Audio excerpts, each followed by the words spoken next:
1000% guarantee দিয়ে আমি আপনাদের বলিয়া যাই, এই যদি 300 জনের মধ্যে 299 জন যদি ইসলামিক মোনাজারা আছে, সংসদে যাওয়ার পর তিনারা ইসলামী শরিয়া আইন চালু করবেন, বলে এটা অসম্ভব, এই প্রক্রিয়ায় হবে না।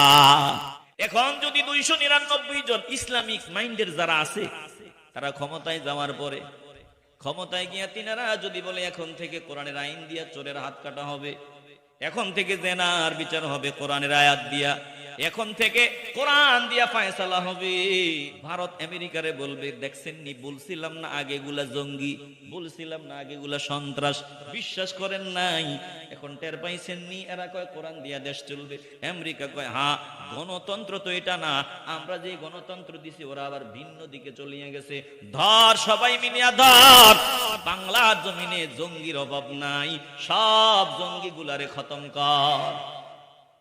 লিখে রাখেন, লিখে রাখেন, আমেরিকা আমার উপর হামলা চালাবে, ভারত হামলা চালাবে, দুনিয়ার গাদ্দাররা আমাদেরকে ছেড়ে দিবে না, আমাদের দিকে থাবা আমার বেরে বাবা, এই জমিনের মধ্যে আঘাত করবে, তখন কিন্তু দিন কায়েমের জন্য, ইসলামী শরিয়া আইন বাস্তবায়নের জন্য জিহাদ ছাড়া বিকল্প কোনো রাস্তা খোলা থাকবে না, ময়দানে নামতে হবে, লড়াই করতে হবে। আর যদি তাদের ধমকে সবগুলা গর্তের ভিতরে ঢুকিয়া যায়, বলবে সব মুনাফিক মার্কা মুসলমান, এগুলার অসুবিধা নাই।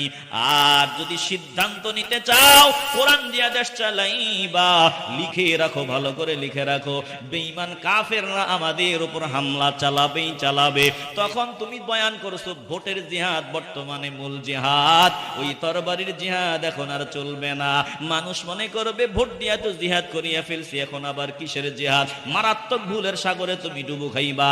এরে বাবা অনুরোধ করিয়া বলিয়া যাই, বেইনসাফি বান্দা হয়ো না রে বাবা, বেইনসাফি হয়ো না, ইনসাফওয়ালা বান্দা হও। ব্যাপার কি, তোমাদের ব্যারামটা কোথায়? তোমরা হিন্দুদের কাছে যাইতে পারো, আল্লাহওয়ালাদের কাছে যাইতে পারো না। হিন্দুদের কাছে গিয়া ভোট চাইতে পারো, দোয়া চাইতে পারো, আল্লাহওয়ালাদের কাছে গিয়ে একটু নত হইতে পারো না। ব্যাপারটা কি? বলে ভিতরে মারাত্মক ভেজাল আছে, এটা বুঝাই যায়। মুসলমান নবীর আশিকের দল একটু হৃদয় দিয়ে উপলব্ধি করিয়া নিবেন রে বাবা, আমরা কারো ক্ষতি চাই না, আমরা চাই কল্যাণ, আমরা চাই ভালো, আমরা চাই মঙ্গল। টুপিওয়ালা আলেম বান্দা যদি সংসদে যায়, সে যেই হোক, দিনের ইলম বান্দার ভিতরে আছে, কোরআন সুন্নাহর জ্ঞান আছে, অন্তত এই বান্দাকে দিয়া ভালো কিছু হবে, এটা আমরা মানিয়া নেই। আমরাও চাই ভালো মানুষগুলো ক্ষমতায় যাক, কিন্তু শুনিয়া লও, ক্ষমতার লোভে পড়িয়া ইমান নষ্ট করিয়া দিতে চায়, এমন বান্দাদের থেকে আমরা নিরাপদ দূরত্ব বজায় রেখে চলবো। জোরে কোন ঠিক কিনা? যেমন ইয়াজিদ ক্ষমতার জন্য ইমান নষ্ট করে দিছে, ইয়াজিদ ক্ষমতার জন্য আমার নবীর কলিজার টুকরার গলায় ছুরি চালায় দিছে। এই ক্ষমতার জন্য 3 দিন পর্যন্ত মসজিদে নববীতে তালা ঝুলায় দিছে, নামাজ পড়তে দেয় নাই, বহু সাহাবাদের হত্যা করেছে। বলে টুপিওয়ালা দাড়িওয়ালা ভয় লাগে, মারাত্মক ভয় লাগে, মারাত্মক ভয় পাই। আবার নিয়ে আমরা এইরকম টুপিওয়ালাদের দলের সদস্য হয়ে যাই, যে টুপিওয়ালার কথা সুন্দর, কিন্তু ক্ষমতার লোভে হুসাইনি যারা আছে তাদেরকে জবাই করতেও দ্বিধাবোধ করবে না। এজন্য টেনশন, তুমি তো আমার টেনশন দূর করবা কাছে আসিয়া, ভালোবাসা দিয়া সুন্দরভাবে বুঝাইয়া। তুমি যদি আক্রমণাত্মক কথা কও, তাইলে আরো টেনশন বাড়িয়া যায়। মুসলমান নবীর আশিকের দল ভালো করিয়া দিল দিয়ে অনুধাবন করিয়া লন। আমরা চাই, সোজা কথা, ভালো মানুষগুলা সংসদে যাবে, ভালো মানুষগুলা সংসদে যাওয়ার পর অন্তত ভালো কিছু হবে। তবে 1000% গ্যারান্টি দিয়ে আমি আপনাদের বলিয়া যাই, এই যদি 300 জনের মধ্যে 299 জন যদি ইসলামিক মোনাজারা আছে, সংসদে যাওয়ার পর তিনারা ইসলামী শরিয়া আইন চালু করবেন, বলে এটা অসম্ভব, এই প্রক্রিয়ায় হবে না। হুজুর এটা কেমনে কইলেন, কিভাবে বললেন? ভালো করে শুনে নাও, ভোটের মাধ্যমে, ভোটটা জিহাদ বানায় দিছো। এখন যদি 299 জন ইসলামিক মাইন্ডের যারা আছে, তারা ক্ষমতায় যাওয়ার পরে ক্ষমতায় গিয়া তিনারা যদি বলে এখন থেকে কোরআনের আইন দিয়া চোরের হাত কাটা হবে, এখন থেকে জেনার বিচার হবে কোরআনের আয়াত দিয়া, এখন থেকে কোরআন দিয়া ফায়সালা হবে, ভালো করে খেয়াল করিয়ালন। ভারত আমেরিকারে বলবে, দেখছেন নি, বলছিলাম না আগেগুলা জঙ্গি, বলছিলাম না আগেগুলা সন্ত্রাস, বিশ্বাস করেন নাই, এখন টের পাইছেন নি? এরা কয় কোরআন দিয়া দেশ চলবে। আমেরিকা কয় হ্যাঁ, গণতন্ত্র তো এটা না, আমরা যে গণতন্ত্র দিছি ওরা আবার ভিন্ন দিকে চলিয়ে গেছে। ধর, সবাই মিলিয়া ধর, বাংলার জমিনে জঙ্গির অভাব নাই, সব জঙ্গি গুলারে খতম কর। লিখে রাখেন, লিখে রাখেন। আমেরিকা আমার উপর হামলা চালাবে, ভারত হামলা চালাবে, দুনিয়ার গাদ্দাররা আমাদেরকে ছেড়ে দিবে না, আমাদের দিকে থাবা মারবে রে বাবা, এই জমিনের মধ্যে আঘাত করবে। তখন কিন্তু দিন কায়েমের জন্য, ইসলামী শরিয়া আইন বাস্তবায়নের জন্য জিহাদ ছাড়া বিকল্প কোনো রাস্তা খোলা থাকবে না। ময়দানে নামতে হবে, লড়াই করতে হবে। আর যদি তাদের ধমকে সবগুলা গর্তের ভিতরে ঢুকিয়া যায়, বলবে সব মুনাফিক মার্কা মুসলমান, এগুলার অসুবিধা নাই। আর যদি সিদ্ধান্ত নিতে চাও কোরআন দিয়া দেশ চালাইবা, লিখে রাখো, ভালো করে লিখে রাখো, বেঈমান কাফেররা আমাদের উপর হামলা চালাবেই চালাবে। তখন তুমি বয়ান করছো ভোটের জিহাদ বর্তমানে মূল জিহাদ, ওই তরবারির জিহাদ এখন আর চলবে না। মানুষ মনে করবে ভোট দিয়া তো জিহাদ করিয়া ফেলছি, এখন আবার কিসের জিহাদ? মারাত্মক ভুলের সাগরে তুমি ডুবো খাইবা। ও মুসলমান ইমানদার, টোটাল সমাপনী কথা হলো এই, আজ হোক কাল হোক জিহাদ ছাড়া এই জমিনে শরিয়া কায়েম হবে না। জোরে কোন ঠিক কিনা? আসতে বলবেন না, জোরে বলেন ঠিক কিনা? প্রেমের ফুল গোদারা তোমারি জন্যে মতোয়ারা, আমি হতে পারি সবই হারা, আমি হতে পারি সবই হারা, যদি তোমার প্রেমের শুধু পাই গো সাড়াম। হে রাসূল তোমারি জন্যে মন কাঁদে, আখি কাঁদে, ভুবন কাঁদে। আল্লাহুম্মা সাল্লিম। মাশাআল্লাহ, ভালো লাগে, মহব্বতে পড়েন।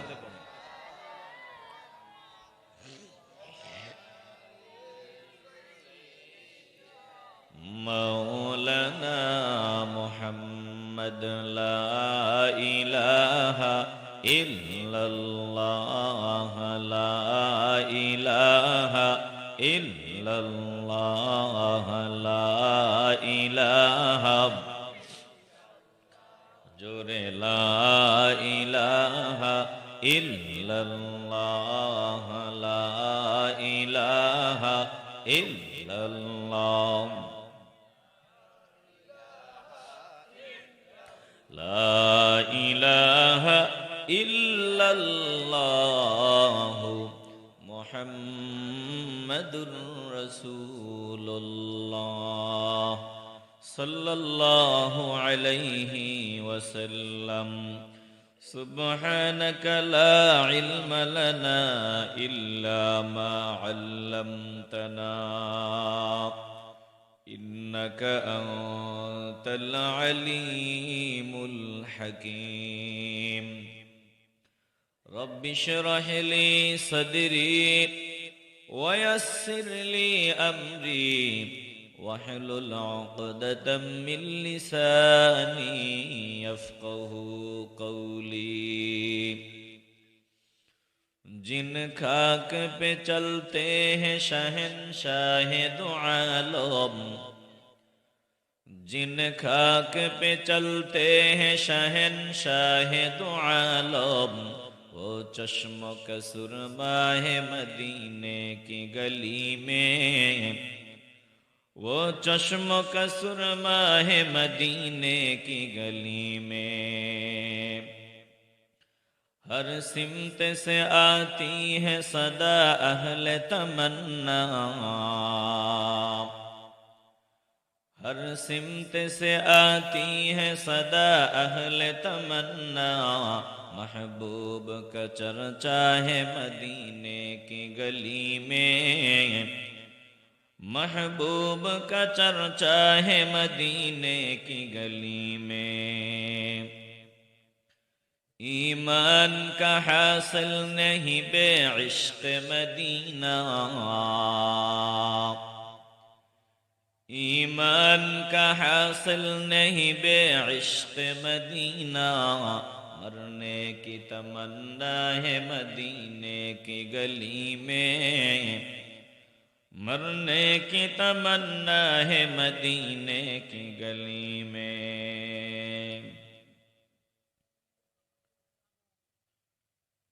ঐতিহ্যবাহী লক্ষ্মীপাশা আল মুরাদ ইসলামী সমাজ কল্যাণ সংস্থা ও এলাকাবাসীর যৌথ উদ্যোগে শামসুল উলামা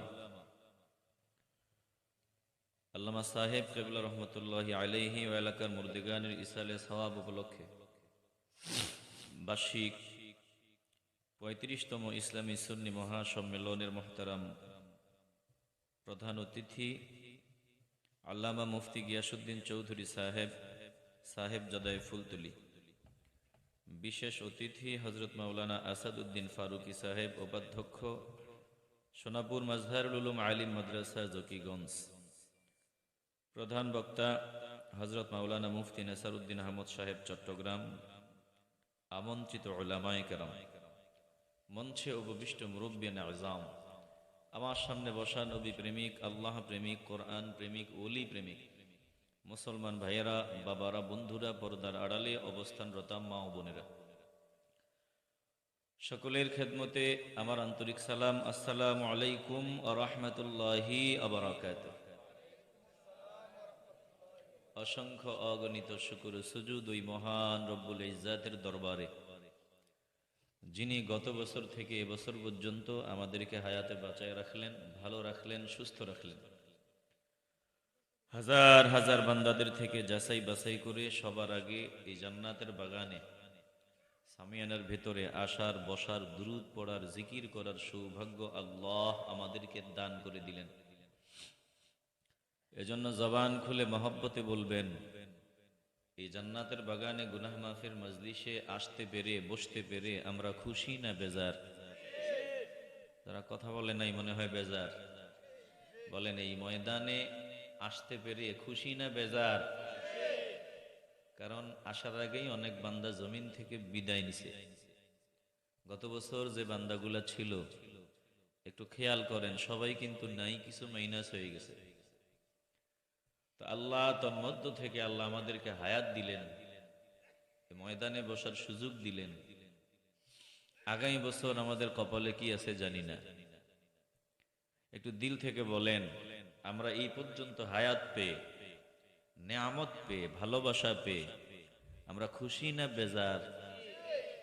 একটু খুশির আওয়াজ দিয়া, মহব্বতের আওয়াজ দিয়া, নেয়ামতের শুকর আদায়ের লক্ষ্যে অন্তরের অন্তঃস্থল থেকে হৃদয়ের পুঞ্জীভূত সকল ভালোবাসা উজাড় করে একসাথে সমস্বরে উঁচু আওয়াজে মহান রবের দরবারে শুকরিয়া আদায় করি, মহব্বতে দিল খুলে বলি আলহামদুলিল্লাহ।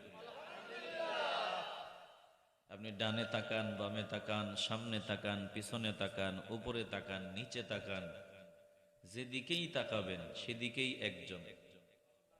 একটু দিল থেকে বলেন, তিনি কে? ছাত্র ওস্তাদরে ধরিয়া মারে। ওস্তাদ ক্লাসের মধ্যে গেলে আতঙ্কে থাকে, ভয়ে থাকে। উল্টা পাল্টা হইলে ছাত্র নিয়ে আবার আমারে মারে। একটু উল্টা পাল্টা যদি হয়, ওস্তাদ যদি একটু ধমক দেয়, বলে ধমক দিলে ছাত্র দাঁড়াইয়া ডাবল ধমক দেয়। ওস্তাদ তো ব্যথাতে নেওয়ার সাহসই নাই, বলে একটু 19-20 হইলে ওস্তাদ ছাত্রের হাতে মাইরি খায়। বাস্তবতা। আমাকে এক ছাত্র বলতেছে, হুজুর কি বলবো, পরীক্ষার হলের মধ্যে পরীক্ষা চলতেছে, ছাত্র নকল করতেছে, শিক্ষক কাগজটা নিয়ে নিছে, নিয়ে ফালায় দিছে। ছাত্র পরীক্ষার হলে দাঁড়ায় গেছে, দাঁড়ায় কয়টা ফালাইছো, এটা তাড়াতাড়ি উঠাই আইনা দাও, নাইলে তোমার খবর আছে। নেতা নেতা, ছাত্র নেতা। বেজার হইতেছেন আপনারা? এখন ওস্তাদ দেখে মুরব্বী মানুষ, এটা উঠাইয়া না দিলে আসলেই খবর আছে, মানিজ্য যাইব, এবার উঠে কয় যা দিয়ে দিলাম। এ বাবা চিন্তা করিয়া দেখো কত নিচে নামলাম, কত নিচে জানলাম, কত নিচে নামিয়া গেলাম। শিক্ষাঙ্গনে আজকে আদব নাই, আজকে ঘরের মধ্যে আদব নাই, সব জায়গায় বেয়াদবির সাইলাব, মুরব্বীদের সম্মান দেওয়া হয় না। অথচ আদব হলো মুসলমানের একটা বড় গুণ, বলে সব থেকে বড় গুণ হলো আদব। আদব যেই বান্দার ভিতরে পরিপূর্ণভাবে পাওয়া যাবে, ওই বান্দা ততটাই খাঁটি মুসলমান হিসাবে পরিগণিত হবে। যেই বান্দার ভিতরে আদবের ঘাটতি দেখা যাবে, ওই বান্দা পরিপূর্ণ মুসলমান হতে পারবে না। আল আদাবু খায়রুম মিনাজ যাহাবি ওয়াল ফিদ্দা, আদব এমন নিয়ামত, বলে স্বর্ণ রূপা মণি মুক্তার চাইতেও দামি নিয়ামত হলো আদব।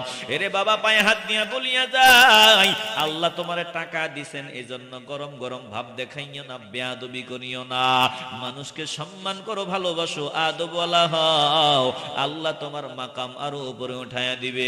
আর যদি বেয়াদবি করো, আল্লাহ এমন আছাড় মারবে, হাড্ডি গুড্ডি কিছুই থাকবে না। তুমি মরিয়া যাওয়ার পর মানুষগুলা ডাক দিয়া বলবে ভালোই হইছে, ভালোই হইছে, একটা জানোয়ার মারা গেছে, ভালোই হইছে। এই জিন্দিগির কোনো দাম নাই, এমন জীবন গঠন করিয়া লও, মরিয়া বান্দা তুই হাসবি, ভুবন তোর জন্য কান্না করবে। এমন জীবন গঠন করো, বলে মদিনাওয়ালা তুই মরার পরে তোরে মায়ার কোলে জড়ায় নিবে। দুনিয়ার মানুষগুলো যখন সাদা কাপড়ে মোড়াইয়া, দুনিয়ার কামলাগিরের অধ্যায় যখন সমাপ্ত হবে, ইতি হবে, আমি যখন আমার বিবির কামলাগিরি দিতে পারবো না, আমি যখন আমার মানুষের চাহিদা পুরা করতে পারবো না, মানুষ বলবে আ কামলা জিনিসটারে আর বাড়িতে রাখার কোনো প্রশ্নই উঠে না, তাড়াতাড়ি কর, এটারে সাদা কাপড়ের প্যাকেট বানাইয়া মাটি দিয়ে গর্ত চাপা দিয়া তাড়াতাড়ি বিদায় নে। বলে দুনিয়ার মানুষগুলো যখন মাটিতে কবর দিয়ে চলে আসবে রে বাবা, অন্ধকার। আল্লাহর নবী বলেন উম্মত তুই মনে করো মাটির ঘরে কিছুই হবে না, অন্ধকার কবরে আর কি হবে, ওখানে মরে যাওয়ার পর কবর দেওয়ার পর মাটি খাইয়া ফেলবে, কিছুই হবে না। আল্লাহর নবী বলেন না না না, ইন্নাল আবদা ইযা উদিআ ফি কবরিহি, যখন কোন বান্দাকে কবরের মধ্যে শোয়াইয়া দেওয়া হয়, বান্দাকে কবরে রাখিয়া ওয়াতাওয়াল্লা আনহু আসহাবুহু, তার আপন মানুষগুলো পা দিয়া পারাইয়া পারাইয়া মাটিগুলো চাপাইয়া দেওয়ার পর, এরপরে যখন বাড়ির দিকে রওনা দেয়, আমার নবী বলেন কবরওয়ালার বান্দার মানুষটা, যেই মানুষটা আসল মানুষ, ওই রূহটা কবরের মধ্যে ফিরাইয়া দেওয়া হয়। এরপরে বান্দার এমন অবস্থা হয়, আন্নাহু লা ইয়াসমাউ কুরআনি আলিহিম, কবরওয়ালা বান্দা কবরে শুইয়া মানুষগুলা যে বিদায় হইতেছে, জুতার শব্দটা পর্যন্ত শুনতে পায় রে বাবা। ওই জগতের মধ্যে আমাকে যেতে হবে, এই যে স্টেশন মানজিল, এটা চূড়ান্ত মানজিল না, এটার পরে ঠিকানা জান্নাত না হয় জাহান্নাম। যেই বান্দার ঠিকানা জান্নাত, ওই বান্দা কপাল সৌভাগ্যবান, যেই বান্দার ঠিকানা হবে জাহান্নাম, তার মতো কপাল বড় আর কেউ হবে না।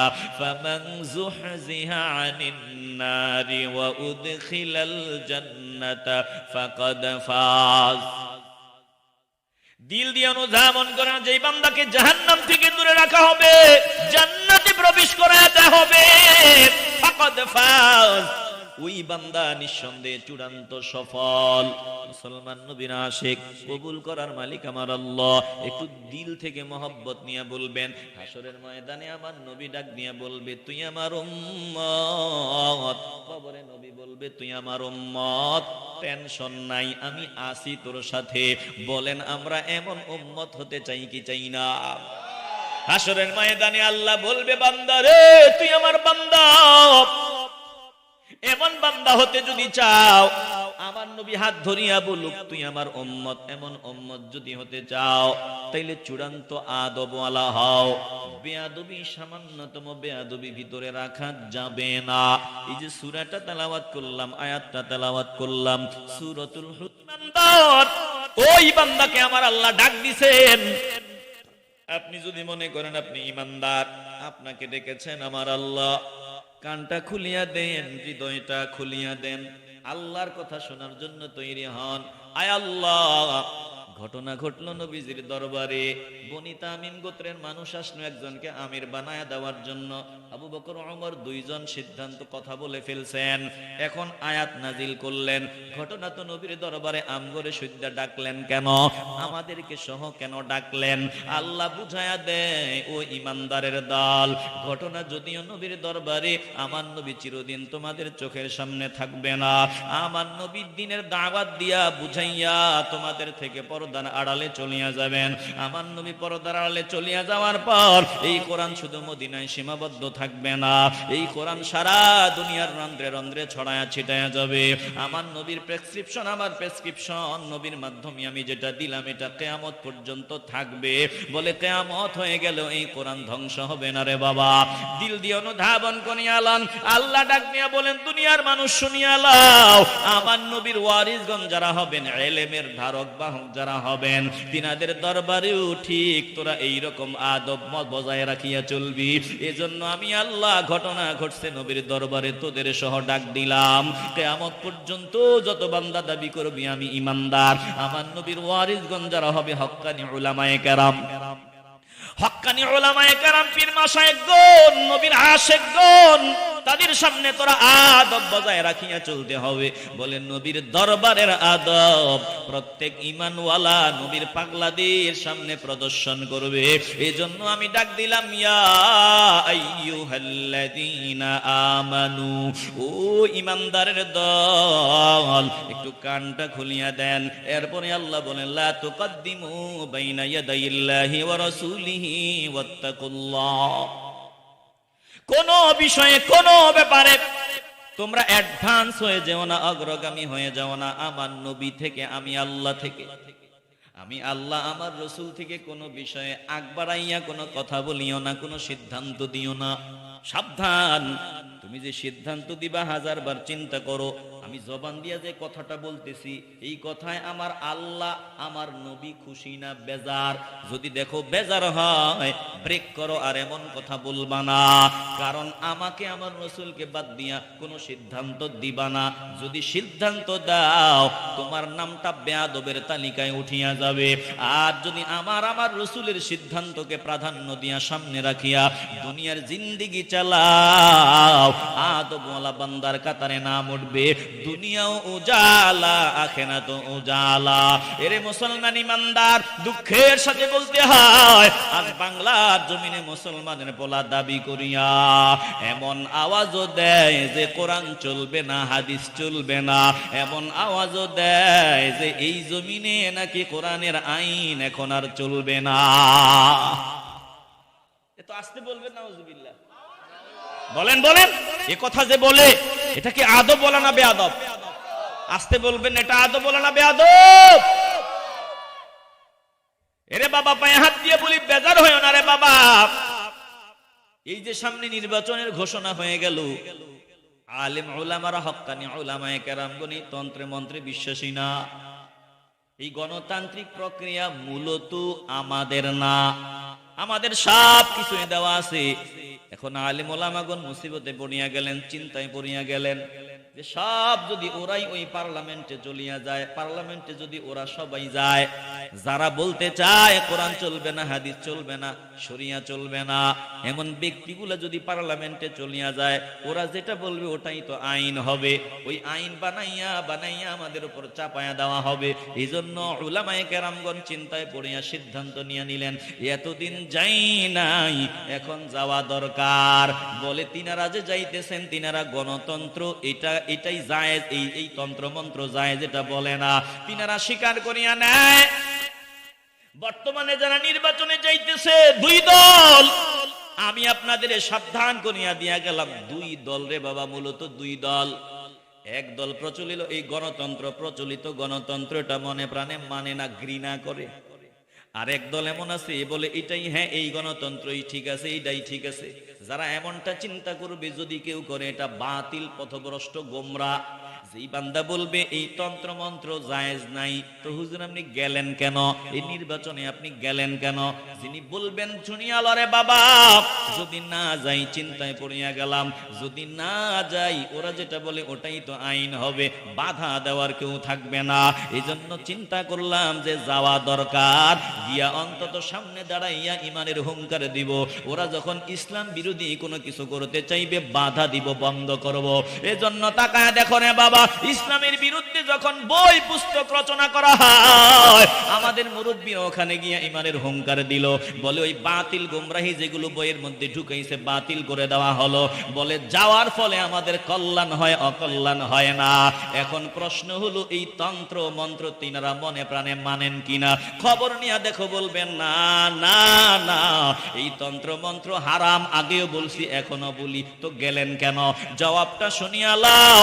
এমন জায়গায় আসো যেই জায়গায় হারাম ছাড়া কোনো খাবার নাই, হারাম ছাড়া কোনো পানীয় নাই, এখন জীবন বাঁচাবার জন্য কিছুই করার নাই, জীবন বাঁচাবার তাগিদে ইসলাম অনুমতি দিছে একটু হারাম জিব্বায় নেওয়া যায়, জীবন বাঁচাবার তাগিদে, জীবন বাঁচাবার জন্য একটু নেওয়া যায়, এটা হলো একটা বিষয়।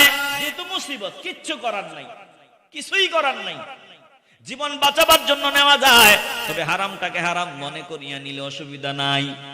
কিন্তু যখন তুমি ভোট্টারে বলবা জিহাদ, তুমি বয়ানের মধ্যে যখন বলবা ১৫০০ বছর আগে আল্লাহর নবী তরবারির জিহাদ করেছেন, এখন আর তরবারির জিহাদ নাই, এখন ভোটের মাধ্যমে জিহাদ, তুমি যখন বলবা ভোট দিলে জান্নাতের টিকিট, তুমি যখন বলবা অমুক দলে ভোট দিলে জাহান্নামী, তমুক দলে ভোট দিলে জাহান্নামী, তখন বলবো যে তুমি ভেজাল, তুমি ২ নাম্বার, তুমি ভুয়া, তুমি ভণ্ড। কথা কোন ঠিক কিনা? বেজার হইতেছেন আপনারা? এরে বাবা রাগ করিও না, অনুরোধ করিয়া বলিয়া যাই, সাবধান, ইমানটাকে বাঁচাও, ইমানটাকে বাঁচাও।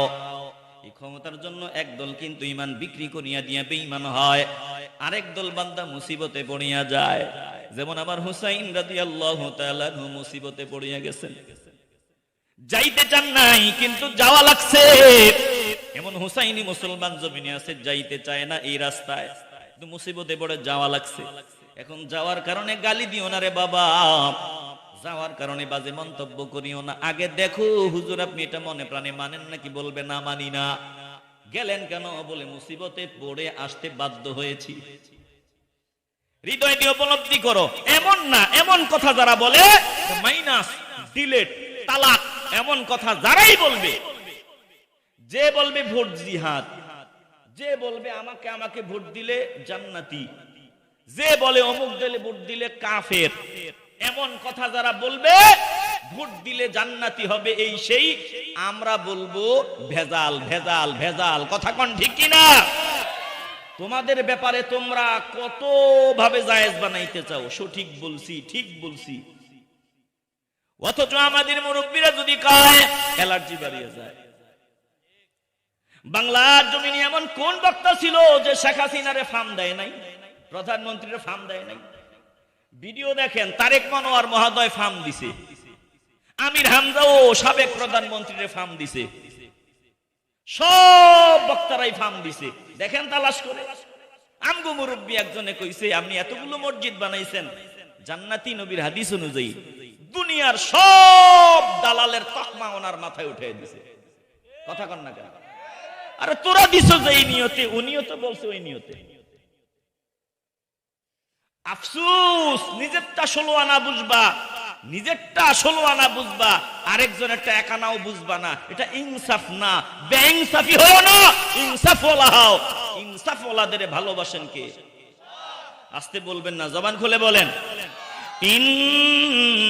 ইন্নাল্লাহ ইউহিব্বুল মুকসিতিন।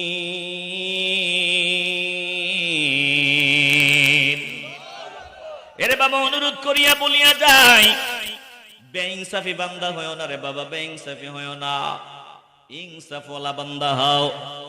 ব্যাপার কি? তোমাদের ব্যারামটা কোথায়? তোমরা হিন্দুদের কাছে যাইতে পারো, আল্লাহওয়ালাদের কাছে যাইতে পারো না।